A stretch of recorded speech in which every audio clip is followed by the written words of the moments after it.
तो कैसे हो मेरे प्यारे दोस्तों, उम्मीद है कि आप सभी अच्छे होंगे। और मुझे पता है कि आप लोग का एग्जाम आ गया है, तो अब आपके लिए इंपॉर्टेंट क्वेश्चंस काफी जरूरी है। और इसी चीज को ध्यान में रखते हुए जेएनवी पाठशाला ने आप लोगों के लिए इंपॉर्टेंट क्वेश्चंस का पूरा खजाना हिला दिया। अब आपको चिंता करने की कोई जरूरत नहीं है, क्योंकि जेएनवी पाठशाला अब आपके लिए इंपॉर्टेंट क्वेश्चन ला रहा है। बस आपको वीडियो देखना है और एकदम अच्छे से देखना है। तो आप चैनल को सब्सक्राइब कर लो और वीडियो को लाइक कर दो। आप हमेशा एक बात याद रखो कि जंग के मैदान में जीतता वही है जो पहले से प्रैक्टिस करके आया रहता है। तो इसलिए आपको भी प्रैक्टिस करने की जरूरत पड़ेगी, तभी आपको जीत हासिल होगी, तभी आपका सिलेक्शन हो पाएगा। चलिए अब हम अपने क्वेश्चन के सीरीज को शुरू करते हैं। तो मेरे प्यारे दोस्तों, हम अपने क्वेश्चन को सॉल्व करना शुरू करेंगे, लेकिन उससे पहले आप कॉपी पेन लेकर के कहीं जाकर के कोने में बैठ जाओ, क्योंकि जितने भी क्वेश्चन हम सॉल्व करेंगे काफी तेजी से सॉल्व करेंगे और काफी इंपॉर्टेंट क्वेश्चन सॉल्व करेंगे। बहुत सारे कॉन्सेप्ट भी मैं आपको बताऊंगा, तो इसे भी आप लिखते रहना। याद रखना, आपको सिर्फ वीडियोज ही नहीं देखना है, लिखना भी है। जिस भी क्वेश्चन पे आपको थोड़ा सा भी डाउट हो रहा है तो वीडियो को फिर से बैक करके देखो, आगे करके देखो, कई बार देखो, अच्छे से देखो, लेकिन एकदम देखना जरूर, एकदम अच्छे से देखना है, वीडियो को पूरा देखना है। ये नहीं कि थोड़ा सा देख करके और छोड़ दे। और तब तक वीडियो को लाइक कर दो, चैनल को सब्सक्राइब कर दो। तब हम अपने क्वेश्चंस को सॉल्व करना शुरू करते हैं। तो फर्स्ट क्वेश्चन ये रहा आपके स्क्रीन पे, आप इसे सॉल्व करना शुरू कीजिए। अब इस क्वेश्चन को थोड़ा सा आप पहले ध्यान से समझो। यहाँ पे आपसे उपसर्ग पूछ रहा है, तो पहले आप उपसर्ग को समझो। उपसर्ग और एक होता है, एक और हमारा वर्ड होता है प्रत्यय। अब इन दोनों में पहले आप डिफरेंस समझ जाओ ताकि कंफ्यूज ना होना। अब प्रत्यय में जो इसका पहला लेटर है वो हमारा प्र है, यानी प से आप एक प्रकार से याद करो पीछे, यानी जो भी शब्दांश किसी शब्द के पीछे लग करके उसके अर्थ को बदल दे, आप ध्यान देना, उसके अर्थ को बदल दे, उसको हम प्रत्यय बोलते हैं। लेकिन उपसर्ग में यही उसका उल्टा होता है कि कोई भी शब्दांश जो शब्द के आगे लग करके, मतलब पहले लग करके उसके अर्थ को ही बदल दे, उसे हम उपसर्ग कहते हैं। जैसे कि आप ऐसे समझ सकते हो, जैसे ओम के आगे अगर आप सी लगा दो तो शिवम हो जाएगा। This is the joke. यहाँ पे वैसे ही हमारे पास उच्चारण शब्द है। अब यहाँ से आप समझो, अगर उच्चारण को आप तोड़ोगे तो ये दो पार्ट में टूटेगा। ये तो होगा हमारा उच्च और धनचारण। तो यहाँ से हमारा जो ऑप्शन होगा वो सेकंड वाला हमारा सही होगा। तो सेकंड क्वेश्चन ये रहा आपके स्क्रीन पे, आप इसे सॉल्व करना शुरू कीजिए। अब इस क्वेश्चन को आप एकदम ध्यान से समझना। आप समझ जाओ कि यहाँ पे पूरा संधि आपको मैं पढ़ा दे रहा हूँ, पूरा स्वर संधि आज मतलब खत्म हो जाएगा। इस तरीके से आपको मैं इतना ट्रिक इसी क्वेश्चन के लिए सिर्फ बताने वाला हूँ। अब यहाँ पे पहले आप संधि समझो। संधि 3 पार्ट में होता है, अगर आपको पता होगा तो ठीक है, नहीं पता होगा तो आप लिख लेना। एक होता है हमारा स्वर संधि, दूसरा हमारा होता है व्यंजन संधि और तीसरा हमारा होता है विसर्ग संधि। और उसमें भी जो सबसे इंपॉर्टेंट होता है वो होता है हमारा स्वर संधि। तो स्वर संधि के भी 5 भेद होते हैं। तो अब इन्हीं 5 को पहले आप समझ जाओ, क्योंकि आपके लेवल में ज्यादा से ज्यादा स्वर संधि से ही क्वेश्चन पूछे जाते हैं। स्वर संधि होता है, उसके 5 भेद होते हैं। तो 5 को याद करने का मैं आपको तरीका बता रहा हूँ, आप उसे एकदम ध्यान से देखना।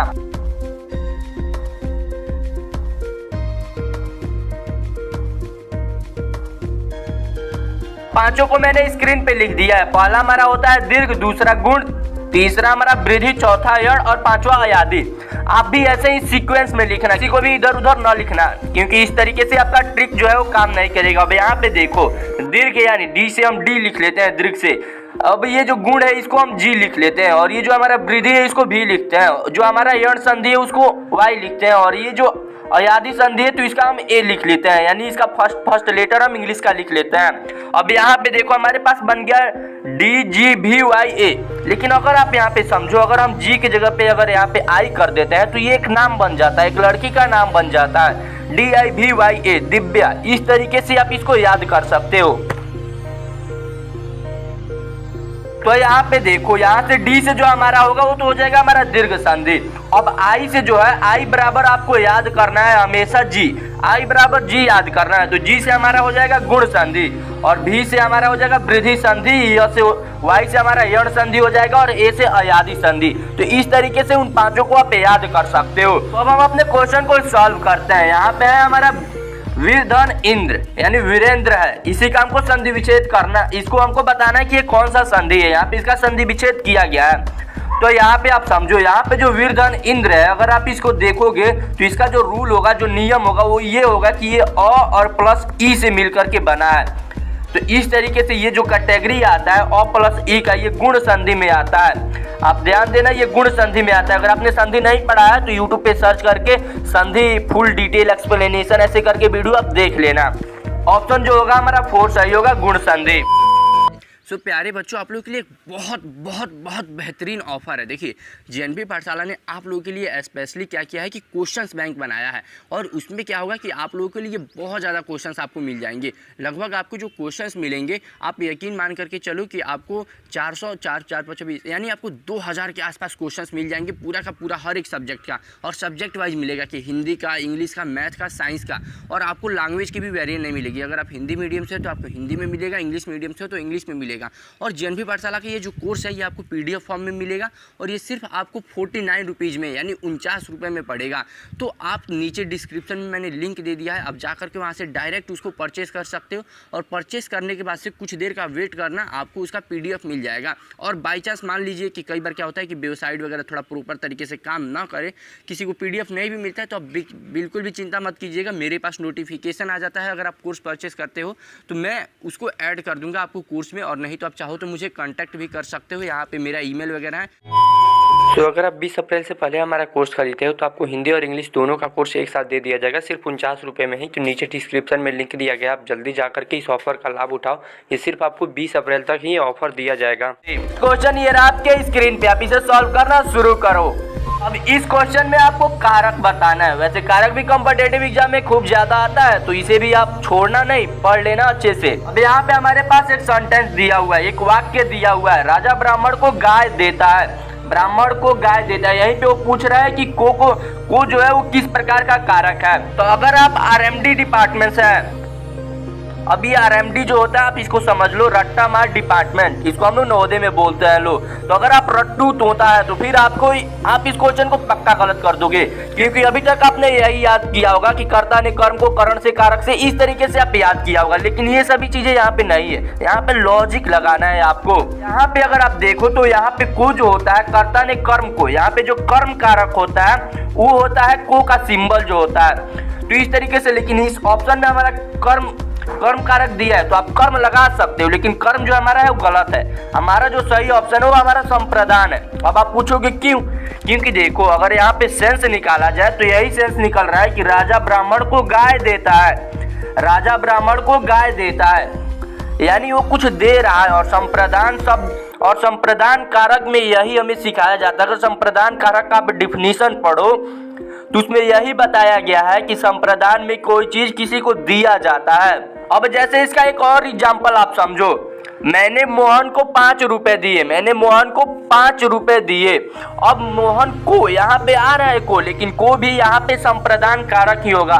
जहाँ पे भी कोई चीज किसी को दिया जाता है वहाँ पे हमेशा हमारा संप्रदान कारक होता है। तो आप थोड़ा आरएमडी डिपार्टमेंट से हट करके और थोड़ा सा मतलब रियल चीजों का नॉलेज लो, थोड़ा सा एक्सप्लेनेशन पे ध्यान दो और अच्छी अच्छी चीजों को समझो। तो नेक्स्ट क्वेश्चन ये रहा आपके स्क्रीन पे, आप इसे सॉल्व करना शुरू कीजिए। ये क्वेश्चन जो हमारा समास से है, और आपको पता है कि समास भी एक कॉमन चैप्टर है कॉम्पिटिटिव एग्जाम के लिए। अब यहाँ पे हमसे पूछ रहा है कि प्राधीन कौन सा समास है। अब वैसे अगर प्राधीन को अगर आप समझने की कोशिश करो तो प्राधीन मतलब होता है जो दूसरों के अधीन हो, जो दूसरों के अधीन हो, यानी एक प्रकार से आप गुलाम टाइप का बोल सकते हो यहाँ पे, जो दूसरे के अधीन हो।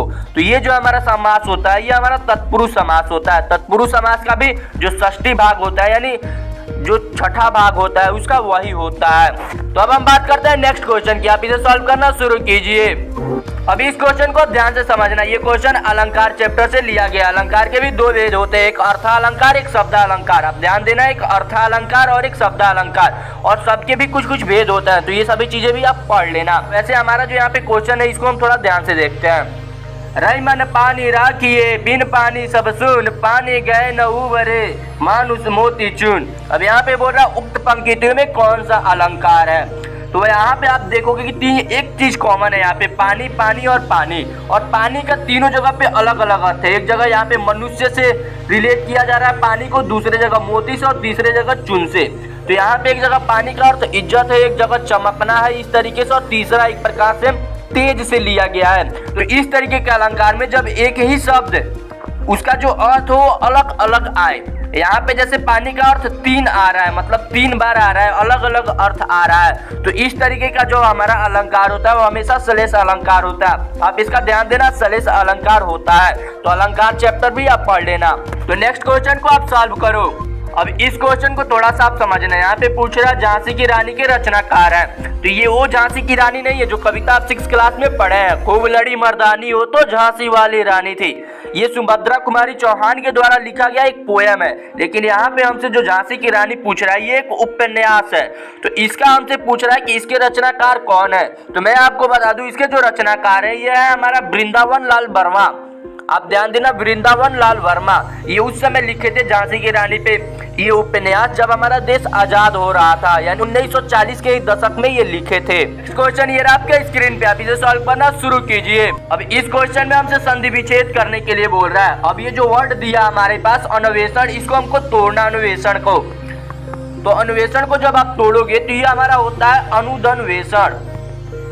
अनुधन्वेषण यानी ऑप्शन जो हमारा सेकंड होगा वो सही होगा। लेकिन अगर आपसे ये पूछ दिया जाए कि ये जो अन्वेषण है ये किस कैटेगरी का संधि विच्छेद है, यानी ये स्वर संधि में कौन सा संधि है, दीर्घ संधि है, गुण संधि है, आदि संधि है या यण संधि है, इस तरीके से पूछ दिया जाए तो अब आप क्या बताओगे।